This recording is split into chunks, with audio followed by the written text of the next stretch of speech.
Ayan, yung kahabaan na daan na to, yung mga puno na yan, dati-rati ang liliit, parang hanggang dyan lang o isang dangkal lang siya, no? Pero ngayon, look at it is very very very beautiful. I love it. Napaka gorgeous niya tingnan.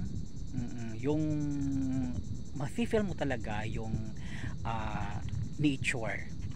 Tapos yung simoy ng hangin kakaiba, tapos maaamoy mo yung ah, haplos at ingay ng dagat na parang kumakaway na halika maligo ka at magtampisaw ka sa tubig dahil napapangalagaan siya ng mga punong kahoy at malinis siya, so safe ka kapag once maligo ka.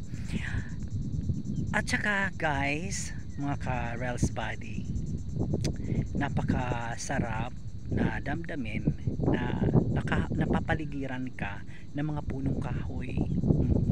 At yung mga punong kahoy na to ay tirahan ng mga isda.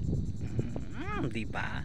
So, kung iisipin natin, dapat talaga protektahan natin ang ating kalikasan, lalo na ang ating karagatan.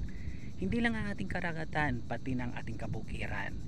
Alam niyo ako, against ako doon sa charcoal making. Oo. Kasi dati kaya ito nakalbo kasi dahil sa pag-uuling. Dito sa San Policarpo, Eastern Samar, talima ang pag-uuling. Hanap buhay kasi yan ng ating mga kababayan. Oo. Hindi naman sa ayaw ko silang bigyan ng hanap buhay, kundi nais ko naman na sana pumili sila ng mga punong kahoy na puputulin. Doon sana sila pumutol sa mga punong kahoy matured na, yung mamamatay na, tapos papalitan nila.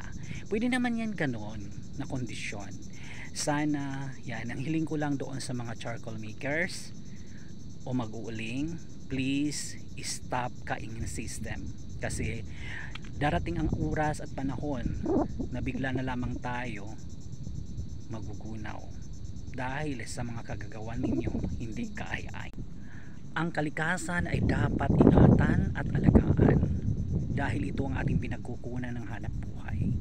Dito tayo nabubuhay, dito tayo humihinga. Ito ang pinagagalingan ng malinis na hangin na kung saan ay nalalanghap natin. So kung ikaw ay isang responsableng mamamayan sa isang pamayanan, dapat alam mo kung anong tama at mali pagdating sa kalikasan.